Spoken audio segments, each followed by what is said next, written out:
संध्या करन चले दो भाई। परमात्मा तुल्य गुरु भगवान का आदेश मिला, संध्या का समय हो गया है। संध्या का समय हो गया है। दोनों भाई मिलकर मां संध्या की आराधना करो। युगों युगांतर से चली आ रही ये बुजुर्गों की पवित्र प्रथा एवं पावन परंपरा, इस परंपरा का प्रत्येक प्राणी को सम्मान करना चाहिए। संध्या बंदन, यदि संध्या के विषय में कहा जाए, संध्या के बारे में कहा जाए कि संध्या क्या है, तो बड़े बड़े आचार्यों के द्वारा, बड़े बड़े मनीषियों के द्वारा संध्या के बारे में बहुत से लेख लिख दिए, बहुत से लेख। लेकिन सत्यता यह है, संध्या मात्र एक समय है। और समय कौन सा? जब दो बेलाएं आपस में मिल रही हो। दिन का गमन और रात्रि के आगमन की बेला को एक नाम दे दिया गया, संध्या। उस समय हमें अपने आराधक की आराधना करना है, भजन करना है, सीधी बात। अब भजन क्यों करना है? भजन इसलिए करना है जैसे जीवन जीने के लिए हमें भोजन चाहिए, ऐसे ही इस मृत्यु लोक से मुक्ति प्राप्त करने के लिए हमें भजन भी चाहिए। भजन बहुत जरूरी है। ये मानव का रूप कर्म योनि है, कर्म योनि। यदि हमारी आपकी कर्म योनि बिगड़ जाएगी, अर्थात हमने भजन ना कर पाया, तो हमें 84 लाख योनियों में जाना पड़ेगा, जिसे कहते हैं भोग योनि, भोग योनि। इसलिए संतों के द्वारा, बड़े बड़े विद्वानों के द्वारा सदा से यही सिखाया जाता है कि अपना कर्म सुधारो। एक बार जयकारा लगाएं, संध्या मैया की, संध्या मैया की। किसी ने पूछा अब भजन करना है, भजन कैसे किया जाए? तो बताया भजन तो बहुत सरल है, बहुत सरल है भजन। आदत बुरी संभाल लो, बस हो गया भजन। आदत बुरी संभाल लो, बस हो गया भजन। मन की तरंगें मार लो, बस हो गया भजन। भजन तो बहुत सरल है, लेकिन कई लोग भ्रम में भूले हैं कि हमें क्या करना है। लेकिन जीवन की सत्यता क्या है, जीवन की हकीकत क्या है, ये हम बता दें। आपका और हमारा साथ कौन कहां तक देता है? साथी है मित्र गंग के, साथी कौन कहां तक है? साथी है मित्र गंग के जल बिंदु पान तक। परिवार के सब लोग चलेंगे शमशान तक। अर्धांगनी बढ़ेगी तो केवल मकान तक। और बेटा, बेटा भी हक निभाएगा तो अग्निदान तक। इतना साथ देते हैं लोग, इसके तो आगे भजन ही है साथी। भजन के बिना तू अकेला। इसलिए हेलो भजन रूपी संपत्ति, भजन रूपी संपत्ति जितनी एकत्र हो सके, जितनी एकत्र हो सके, जवानी में एकत्र कर लो, बुढ़ापे में काम आएगी। तो माता संध्या आपके श्री चरणों में कोटि कोटि प्रणाम, कोटि कोटि नमन, कोटि कोटि वंदन। ऐसा सुना है दिन में अनजाने में कोई अपराध हो जाए तो संध्या आराधन कर लेने से प्राणी उस गलतियों से मोक्ष प्राप्त कर लेता है। मां मैया तेरे चरणों की,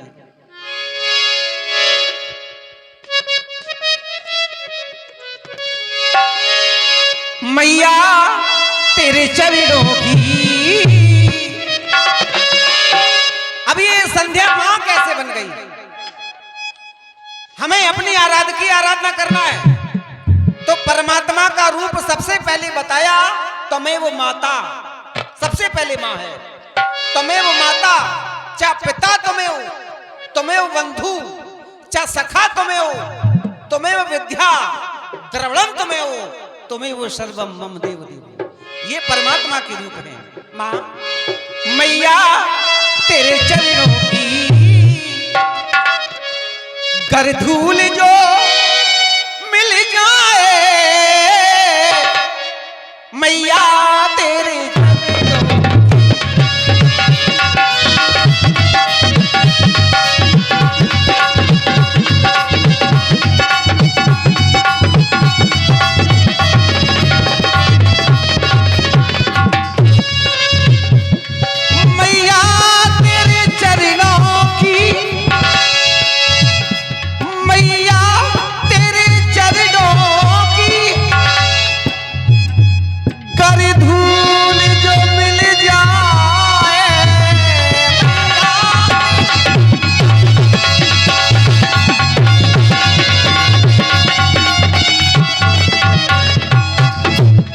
सच कहता हूँ मेरी, सच कहता हूँ मेरी, ये तकदीर बदल जाए, सच कहता।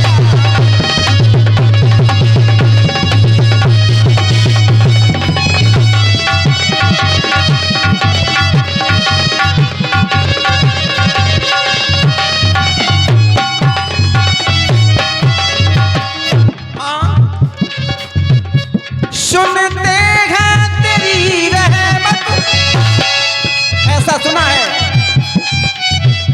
सुनते हैं तेरी रहमत, दिन रात बरसती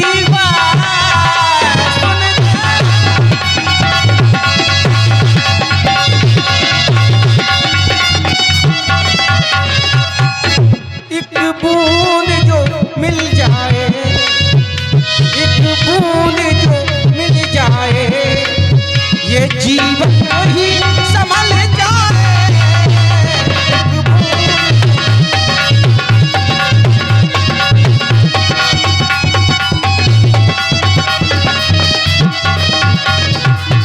अब रही बात भजन की, तो ये मन बड़ा चंचल है, ये मन बड़ा चंचल है, कैसे तेरा भजन करूं, ये मन बड़ा।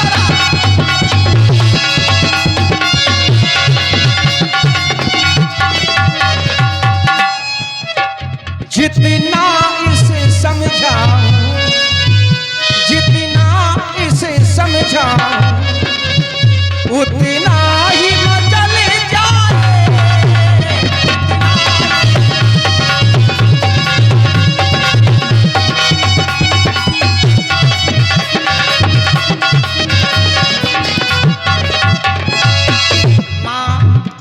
विशेष निवेदन, नजरों से गिराना ना,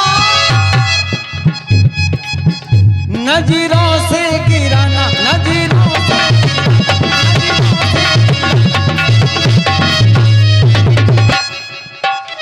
नजरों से गिराना ना, चाहे जितनी सजा देना,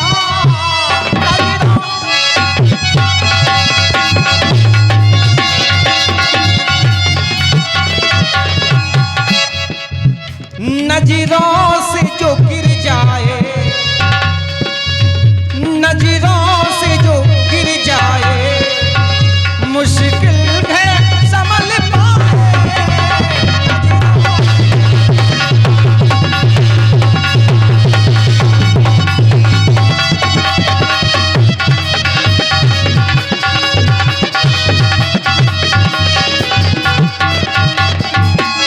नजरों से जो गिर जाए, नजरों से जो गिर जाए, तो मुश्किल है संभल पाए।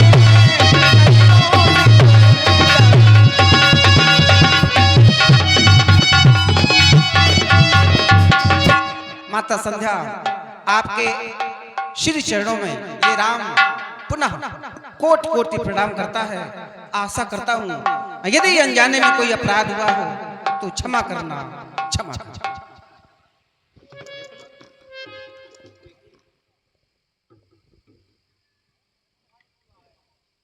भैया श्री के द्वारा माता संध्या की पूजा एवं याचना की गई। आज परम पूज्य प्रातः स्मरणीय श्री गुरुदेव भगवान का आदेश प्राप्त हुआ है। कुमार राम और लक्ष्मण माता संध्या की वंदना करके आओ। गु नाम अंधकार का, रू नाम प्रकाश का। अंधकार से प्रकाश की ओर ले जाने वाले गुरु भगवान ही हुआ करते हैं, जो आज हम दोनों बंधुओं को प्रकाश दिखला रहे हैं। यदि हमारे जीवन में गुरु नहीं होते तो आज हमें आज्ञा कौन प्रदान करता, कुमार राम और लक्ष्मण माता संध्या की वंदना कर किया। एक क्षण के लिए सभी प्राणी विचार कर रहे होंगे, कुमार राम और लक्ष्मण माता संध्या की वंदना कर रहे हैं। माता संध्या की कोई देव मूर्ति है या कोई मंदिर है या कोई देव स्थान है, या माता संध्या की वंदना करने से लाभ प्राप्त क्या होता है? सभी प्राणी एक क्षण के लिए विचार कर रहे होंगे। ना तो माता संध्या की कोई देव मूर्ति है, ना कोई स्थान है। संध्या एक सुंदर समय है। इस समय में प्राणी माता संध्या की वंदना कर ले, उससे जो अनजाने में पाप हो जाते हैं वो मोक्ष हो जाते। ये नहीं है कि हम जान करके पाप करते और कहते माता संध्या की वंदना कर लेंगे हमारे पाप मोक्ष हो जाएंगे। तो ऐसे पाप मोक्ष नहीं होते हैं। पाप हुए मोक्ष होते हैं जो हमसे अनजाने में पाप हो जाते हैं। माता संध्या तीन प्रकार की हुआ करती है: प्रातकालीन संध्या, मध्यकालीन संध्या, शयनकालीन संध्या। प्रातकालीन संध्या किसे कहते हैं? भगवान भास्कर का आगमन और रात्रि का गमन, उससे प्रातकालीन संध्या कहते हैं। मध्यकालीन संध्या किसे कहते हैं? जब भगवान भास्कर आकाश मार्ग में अपना पूर्ण तरीके से प्रकाश दिखा रहे हो, उसे मध्यकालीन संध्या कहते हैं। शयनकालीन संध्या किसे कहते हैं? भगवान भास्कर का गमन और रात्रि का आगमन, इन दोनों पहरों की बेलाओं को शयनकालीन संध्या कहते हैं। इन तीन संध्याओं में प्राणी दो क्षण के लिए माता संध्या की वंदना कर ले, उससे जो अनजाने में पाप हो जाते हैं वो मोक्ष हो जाते हैं। मैं विचार करने लगा, प्राणी माता संध्या की वंदना क्या करेगा? आज का प्राणी अपने माता पिता की भी वंदना नहीं कर रहा। माता संध्या की वंदना को छोड़ करके अपने माता पिता की वंदना कर ले, उस प्राणी का इस धरातल से उद्धार हो जाएगा। क्योंकि कहा गया है मनीषियों के द्वारा, मां की दुआ कभी खाली नहीं जाती। ये बात भगवान से भी टाली नहीं जाती।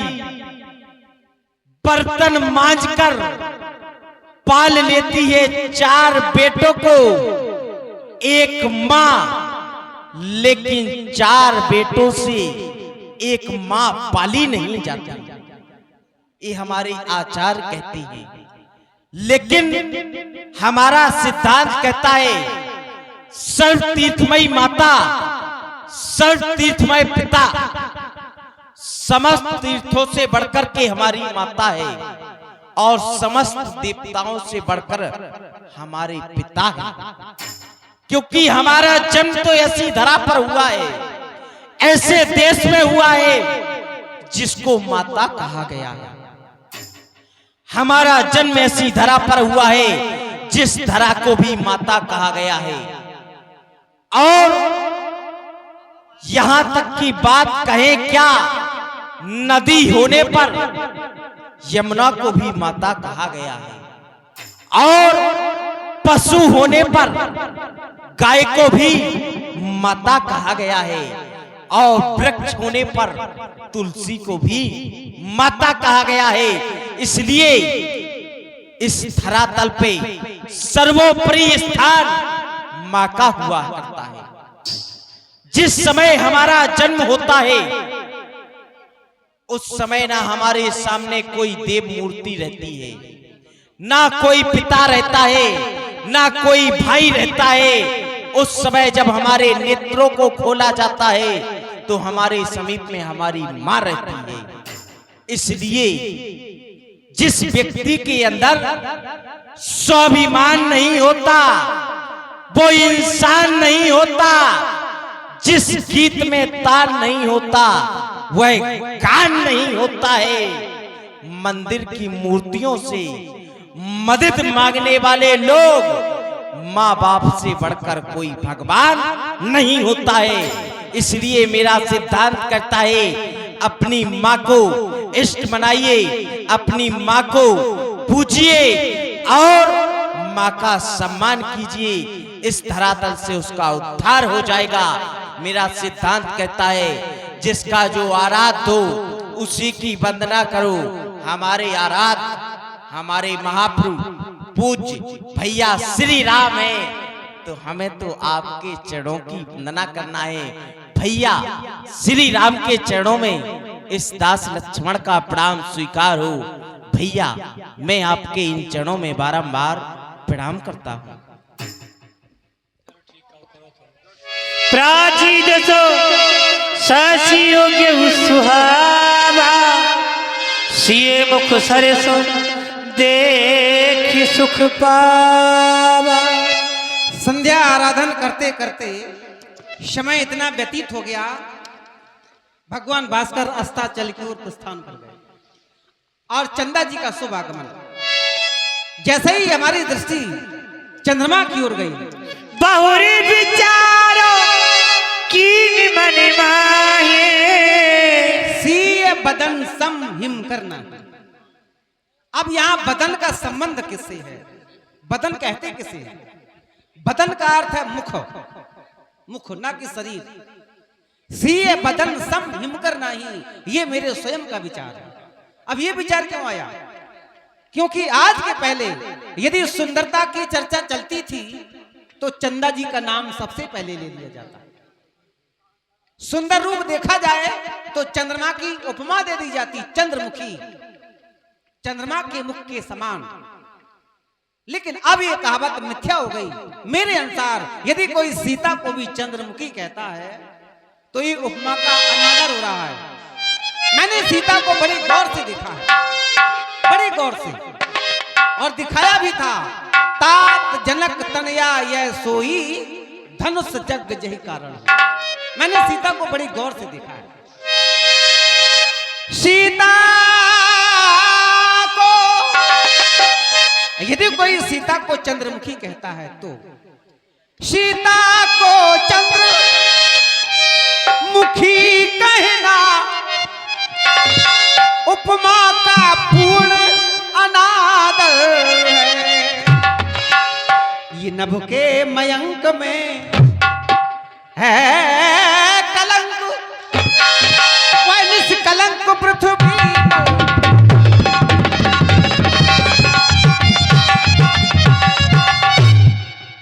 दिन में मलिन यह होता है, वह आठों याम प्रकाश। ये कमलों को दुख देता है, वह सबको सुखदाई।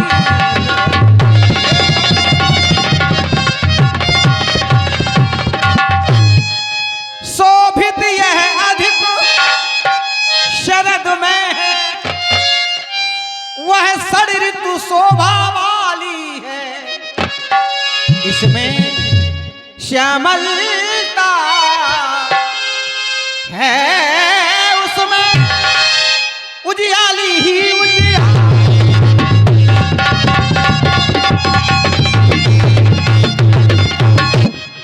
जन्म सिंधु पुनि बंधु विष, दिन मलिन सकलंक, सिय मुख समता पाप किम चंद्र बापरो रंक। ये अस्थिर है, घटाई बढ़ाई बिरहन दुखदाई, और पूर्णिमा के दिन ग्रसय राहु निज संदेह पाई। यहां तक कि कोक शोक प्रद पंकज द्रोही, अवगुण बहुत बहुत अवगुण, अवगुण बहुत चंद्रमा तो ही, तो ये अवगुणों की खान और सीता सदगुणों की खान। चंद्रमा क्या तू सीता की समता कर सकता है? कोई भी आज के बाद सीता की उपमा चंद्रमा से न करे। ये दगाबाज रे। हाँ, मैं भी सोचता था ये चंद्रमा इतना सुंदर है, फिर भी इसके तन पर ये काला दाग दिखाई देता है। ये दाग कैसे लगे? कारण बहुत बताए मेरे गुरु भगवान ने, एक कारण मैं बता रहा हूं। महाराज दक्ष प्रजापति की 27 कन्याओं के साथ इसका विवाह संपन्न हुआ। 27 कन्याओं के साथ पाणी ग्रहण संस्कार जब संपन्न हुआ, जब वो कन्याएं अपने ससुराल गईं, तो इसने मात्र रोहिणी नाम की कन्या से अच्छा व्यवहार किया, अन्य 26 कन्याओं के साथ अच्छा व्यवहार नहीं किया। जब वो 26 कन्याएं अपने पिताजी दक्ष प्रजापति जी के यहां पहुंची, तो उन्होंने शिकायत की। शिकायत बोली, पिताजी आप तो कहती थी बहुत अच्छा घर है, बहुत अच्छा वर है, जीवन में कभी दुख नहीं मिलेगा, और हमें लगता है कि जीवन में कभी सुख नहीं मिलेगा। मैं इतने दिन ससुराल में रह के आई हूं, हमें ऐसा लगा कि हमारे नसीब में सुख नहीं है। महाराज बोले, बेटियों कारण क्या है? कौन है तुम्हारी ससुराल में ऐसा दगाबाज? कौन है दगाबाज? बेटियां बोली, पिताजी जिसके साथ आपने हमारा जीवन बांध दिया वही तो है। ये दगाबाज रे, दगाबाज रे, दगाबाज, दगाबाज, दगाबाज रे। ये देखो चंदा, देखो चंदा, देखो चंदा बड़ा दगा।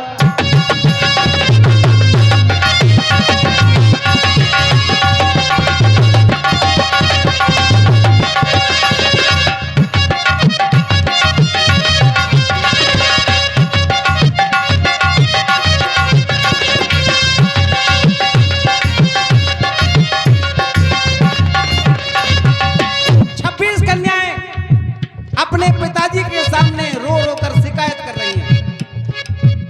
दक्ष की, दक्ष की, दक्ष की, दक्ष की, दक्ष की पुत्रियों ने दी आवाज रे। ये दगाबाज, दगाबाज, दगा।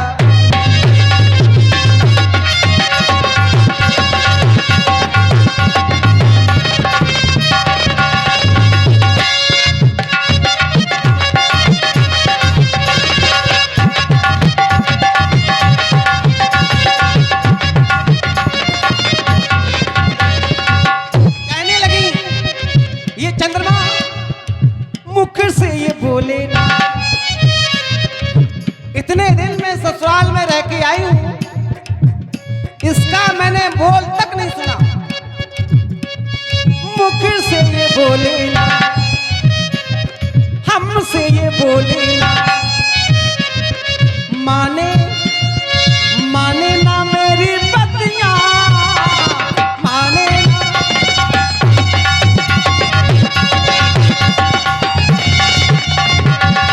इतना ही नहीं, तन से ये डोले ना, मन से ये डोले ना। जागी जागी मैं सारी रतियां,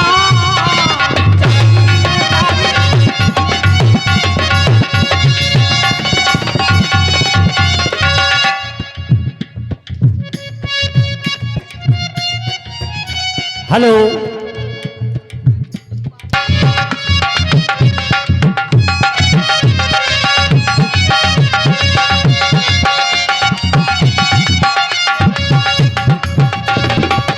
ससुराल की सारी बातें भूल गए, एक ही बात याद है। सारी बातें भूल गए, केवल एक ही बात हमें याद है।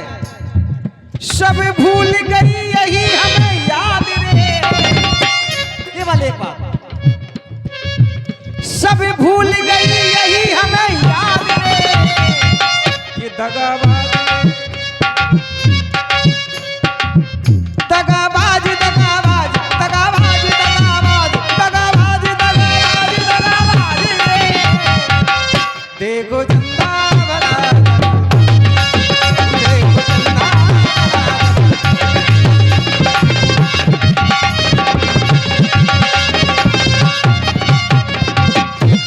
दक्ष की दक्ष की दक्ष की दक्ष की दक्ष की पुत्रियों ने दिया बाज ये दगाबाज दगाबाज रे दगाबाज दगाबाज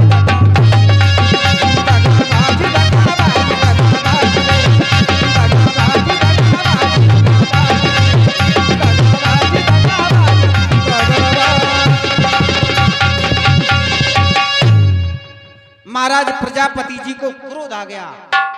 प्रथम बार बड़े लाड़ प्यार से पाली गई बेटियों को रोता हुआ देखकर उन्होंने ये भी नहीं सोचा ये हमारा दामन लगता है।